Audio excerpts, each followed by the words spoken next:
बधाई बधाई बधाई आपको। देखो सज्जनों, मेरे सामने हॉट सीट पर बैठ गए हैं शुभम कुमार कश्यप जी।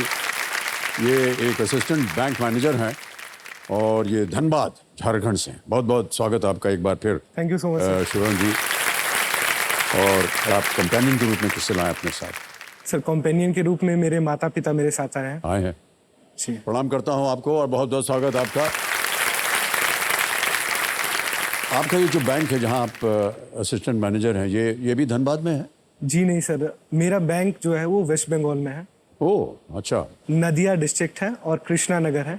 अच्छा। बैंक जो है वो घर से दूर है, इतनी दूरी पर है कि मैं वीकेंड में नहीं आ पाता हूँ। अच्छा। तो मैं ये कोशिश करता हूँ सर कि महीने में एक बार अपने घर आ जाऊँ और अपनी माँ के हाथों की खिचड़ी खाऊं, क्योंकि मुझे माँ के हाथों की खिचड़ी बहुत पसंद है। माँ के हाथ का खाना पका हुआ वो बहुत ही स्वादिष्ट होता है हमेशा, हर घर में। और शुभम जी, और ये लकी अली जी ने गाया है, उस एल्बम का नाम है अक्स। लकी अली बहुत ही प्रख्यात गायक।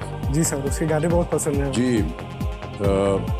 महमूद साहब के बेटे हैं महमूद, जो बहुत ही प्रख्यात कलाकार, कॉमेडियन, और बहुत सारे उन्होंने उनका योगदान फिल्म इंडस्ट्री में बहुत जबरदस्त रहा है। गाने वाने सुनते हैं कि नहीं? आपको समय मिल जाता है? सर, अपने पिताजी की कृपा से मुझे गानों में रुचि आई है। अच्छा। मेरे पिताजी गानों के बहुत बड़े शौकीन हैं। अच्छा। मोहम्मद रफ़ी और किशोर कुमार उनके फेवरेट सिंगर्स हैं। जी। आपके फिल्मों के गाने गुनगुनाते रहते हैं। मम्मी जब रूठ जाए तो आपके फिल्मों के गाने गाकर उन्हें मनाते हैं। अच्छा, ये रहस्य है।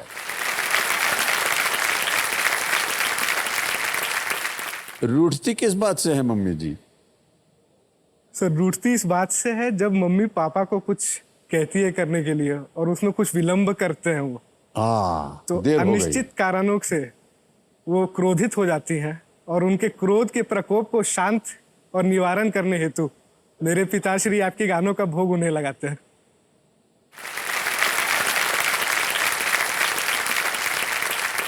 लेकिन आपको बता दें भाई साहब, महिलाओं में ये बहुत अच्छी आदत है, कुछ भी बोले तुरंत अगर नहीं होगा हो जाएगा झगड़ा।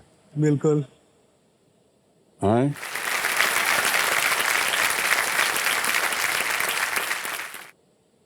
महिलाओं की संख्या ज्यादा इसीलिए ये बोल दिया है। सर, एक्चुअली ये प्रोमो कोड ही है जिसकी वजह से हम अपने स्टूडेंट्स लाइफ में भी शॉपिंग कर पाते थे। बिना प्रोमो कोड अगर डिस्काउंट ना हो तो शॉपिंग नहीं करते थे। बचपन की कहानी थोड़ी डिफरेंट थी, जब पैसे नहीं थे वैसे नया नया शॉपिंग ऐप्स आए थे। उस टाइम जो था सबसे पहला स्टेप रहता था सर कि फ़िल्टर अप्लाई करो, और फिल्टर लो टू हाई होता है। जैसे ही शर्ट 1000 के पार जाता था ना, मेरी रेंज वहाँ पे ख़त्म हो जाती थी। मतलब 999 वाज माय अपर लिमिट। और अभी भी वो चीज़ है। तो अगर मैं एज एन मैनेजर चीज़ों को मैनेज कर पाता हूँ तो बस उसी की देन है। स्ट्रगल्स को हम कहते हैं कि बड़ा बुरा समय है, वो तो एक शिक्षक है जो हमें सिखाता है। मैं अपने बैंक में बहुत अच्छा काम कर पा रहा हूँ। किस ओहदे पर? एक मैनेजर के ओहदे पे। मैनेजर का काम क्या होता है? कम चीज़ों से ज़्यादा काम लेना। तो जब बचपन में चीज़ें नहीं थी, बुक्स नहीं थे, किसी से बुक्स मांगना हो, बड़े भाई के कपड़े इस्तेमाल करना हो, मैनेजमेंट स्किल जो वो सिखाता है ना, वो कोई ट्रेनिंग इंस्टीट्यूट नहीं सिखा सकता। क्या बात है, बहुत अच्छी बात कही आपने। शुभम जी, ऐसे ही एक प्रश्न पूछना है आपसे, क्या आप हमेशा एक बैंकर ही बनना चाहते थे क्या? सर, अगर मैं सही बोलूं तो अगर मैं यहाँ बैठा हुआ हूँ तो मैं इस पूरे देश के कंफ्यूज्ड यूथ्स का ब्रांड एम्बेसडर बन के बैठा हूँ। एक्चुअली होता क्या है कि हमारे टाइम में जो मिलेनियल्स हैं ना, हमें एग्जैक्टली अपना रास्ता पता नहीं रहता है। हम इधर उधर जाते हैं लेकिन सही रास्ते को पाते ज़रूर हैं। अगर सर आप सच पूछें कि मुझे क्या करना है दिल से, तो मैं राजनीति में आकर देश की सेवा करना चाहता हूं और मैं भारत का प्रधानमंत्री बनने की इच्छा। अरे वाह। मैं रात में क्या सपना देखता हूं कि मैं लोकसभा में भाषण दे रहा हूं। वाह, क्या बात है। वो मेरा सपना रहता है, मैं उसको प्रिपेयर करते रहता हूं। तो ये चीजें लोगों से मिलना, अब मेरा फेट था एक बैंकर बनना। तो बैंकर के रूप में मैं जितने ज्यादा लोगों से मिल सकता था, जितने को फाइनेंशियल इंक्लूजन में ला सकता था, मैं लोगों से मिलता हूँ, बातें करता हूँ, उनकी तकलीफ जानता हूँ। जी। अगर मेरा मकसद लोगों की सेवा है तो वो बैंकर होकर मैं उसका प्रोबेशन पीरियड कर रहा हूँ, और एक दिन जरूर आएगा सर कि आप ये केबीसी में भी क्वेश्चन पूछोगे और वो मेरा नाम रहेगा उसमें। बचपन से ही आपको राजनीति में शौक था या कहीं से पढ़ा? कोई किसी एक राजनीतिज्ञ को आपने अपना प्रेरणा स्रोत बनाया होगा? सर बचपन से मुझे राजनीति का जितना भी ज्ञान हुआ है वो मेरे पिताजी के द्वारा ही हुआ है जी। जब हम छोटे भी थे तो वो मुझे हर एक राजनीतिक के बारे में कुछ न कुछ कहानियाँ, छोटी कहानियाँ, उनसे जुड़े कुछ अच्छे किस्से वो बताते रहते थे, और तब से मेरे मन में लगा रहा कि देश निर्माण में जो इनका योगदान रहता है वो अतुलनीय है जी। तो सर राजनीति जितना सीरियस फील्ड है उसमें भी रहने के बावजूद अगर किन्होंने अपने ह्यूमर को मेंटेन किया है तो वो अटल बिहारी वाजपेयी जी हैं। Okay, alright. जब अटल जी पाकिस्तान गए थे तो वहाँ की एक महिला पत्रकार ने उनसे बोला, अटल जी मैं आपसे शादी करने को तैयार हूँ, बस मुंह दिखाई में मुझे कश्मीर चाहिए। तो अटल जी हमारे उनसे भी बढ़ के निकले, वो उन्हें बोलते हैं ठीक है मुंह दिखाई में कश्मीर दे देंगे लेकिन दहेज में पूरा पाकिस्तान चाहिए। क्या बात है, वाह वाह, ये बहुत प्रचलित कहानी है ये। जी हाँ सर। और आपको याद था इसके बारे में? वाह, बहुत खूब। सारा श्रेय सर मेरे पिता को जाता है जिन्होंने मुझे ऐसी परवरिश दी।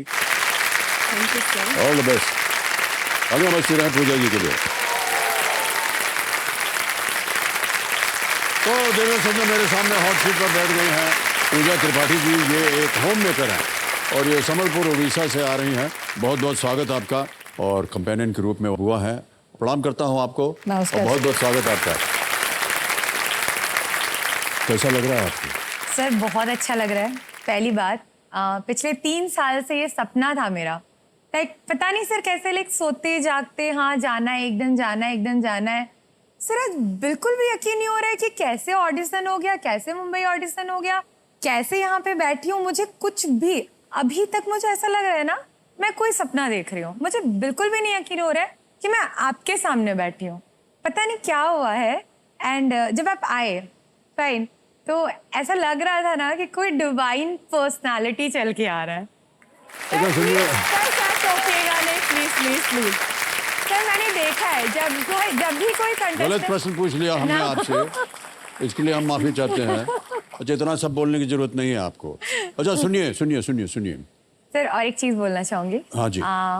मेरा यहाँ आने खेल का से संबंधित हो तो बोलिएगा। सर आप क्यों काटते हैं? मेरे को एक बात जानना है, जब भी कोई आपका तारीफ करता है आप क्यों कट करते हो उन्हें? सर क्या आपको नहीं लगता कि आप हैंडसम हैं? 24 घंटे कोई आपकी तारीफ करे आपको अच्छा लगेगा? हाँ सर, ऑफ कोर्स। शांत हो जाइए। पूजा जी क्या लग रहे हैं आप? एकदम फर्स्ट क्लास लग रहे हैं। क्या बात है, कितनी और आपने जो ये पहना हुआ है ना, क्या बात है एकदम। और कितने अच्छे कपड़े हैं आपके, बाल जो हैं आपके कितने संवर रहे हैं, और जो होठों पे आपने जो लिपस्टिक लगाया हुआ है, वाह वाह वाह, क्या बात है। बाहें इतनी सुंदर है आपकी, मैं बता नहीं सकता हूँ आपको। और पता नहीं जूते कैसे, वाह रे वाह, हाई हील भी कमाल का ही पहना हुआ आपने। और ये जो सलवार कमीज आपकी है दुपट्टे के साथ, बिल्कुल फर्स्ट क्लास है। पागल हो जाएगा आदमी। अब मैं एक बात बोलूं? ना बोल प्लीज। इतने सारी बातें तो बोल चुके हैं। नहीं, एक बात सर, आपसे कम। घोड़ा जो है वो केवल घास खाता है। एक पिक्चर की शूटिंग कर रहे थे हम कश्मीर में, तो उसमें घोड़े वोड़ा चलाना था, कुछ था।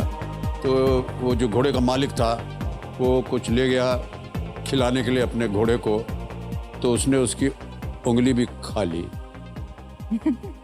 तो बहुत जोर से चिल्लाया, वो बोला ये घोड़ा घास नहीं मांस खाता है। पूजा जी आपके घर में कुछ है क्या, पेट्स वगैरह? हाँ सर, एक्चुअली मेरे घर पे एक पेट था एंड पिछले 10 सालों से मैंने उसे अपने बच्चे की तरह रखा था। एंड सर अभी 10 ही दिन हो रहा है एंड वो उसका डेथ हो गया। अरे। एंड सर जब मुझे केबीसी का ऑडिशन का कॉल आया कि आप सिलेक्ट हो गई है, मैं इतनी खुश थी सर। एंड उसके सेकेंड डे में ही मुझे इतनी बड़ी लाइक खबर मिली, तो इट वाज लाइक ना सर कि समझ में नहीं आ रहा था क्या करूं। तो वो एक बहुत बुरा मोमेंट था। एंड मैं इससे रिलेटेड एक बहुत अच्छी बात आपसे शेयर करना चाहूँगी। एक्चुअली हमारे एरिया पे या मेरे घर के आसपास कोई भी डॉग हो, स्ट्रे हो या गाय का बछड़ा हो या पिजन्स हो, कोई भी, अगर किसी को भी चोट लगी तो डायरेक्ट कॉल जाता है मेरे को। मेरे पाड़ा में ना मैंने एक बच्चों की सेना बना रखी है, which I used to call the Banar Sena. तो मेरी जो बहन है वो मुझे कॉल करती है कि दीदी दीदी पता है कुत्ते के बच्चे को ऐसा हो गया, इसको ऐसा हो गया, एंड मैं डायरेक्टली वहाँ पहुँचती हूँ एंड मैं पूरी मंडली को लेके, हमने सर आज तक लाइक बहुत सारे पेट्स का मतलब नॉट पेट्स, बहुत सारे स्टेट्स का हमने हेल्प किया है। एंड सर इसी चीज़ के वजह से लाइक मेरे घर वालों को पता भी नहीं रहता है मैं कब आके क्या करके चली गई, तो मुझे एरिया पे बिन बादल बरसात बोला जाता है। लेकिन ये काम आप बहुत अच्छा कर रहे हैं। आपने मिस उड़ीसा ब्यूटी कॉन्टेस्ट में भाग लिया हुआ है। जी सर, ये 2014 की बात है एंड मैंने कोई मॉडलिंग उस वक्त की नहीं थी एंड अचानक से एक शो आया एंड मैंने घर पे बोला कि मुझे जाना है एंड मैं उसका एक किस्सा भी शेयर करना चाहूँगी सर। उस वक्त उतने पैसे थे नहीं कि एक ब्यूटी कॉन्टेस्ट में हम लोग जाके हिस्सा ले पाए, तो मेरी मम्मा ने, क्योंकि मेरी बहुत इच्छा थी, उन्होंने अपनी सोने की रिंग गिरवी रखी थी ताकि मैं कॉन्टेस्ट में जा पाऊँ, मैं अच्छा पहन पाऊँ, मैं अच्छी दिख पाऊँ एंड मैं जीत के आ पाऊँ। तो सर जब उन्होंने इतना बड़ा चीज़ कर दिया ना, तो मेरा बनता था कि अभी बाय हुक और बाय क्रुक मुझे जीत के तो आना है। एंड सर मेरी मम्मी का आशीर्वाद था वो एंड मेरे पापा का साथ था वो, मेरे पूरे फैमिली का सपोर्ट था वो कि मैं जीत के भी आई। मैं फर्स्ट रनर अप रही। बहुत बहुत बधाई आपको जी।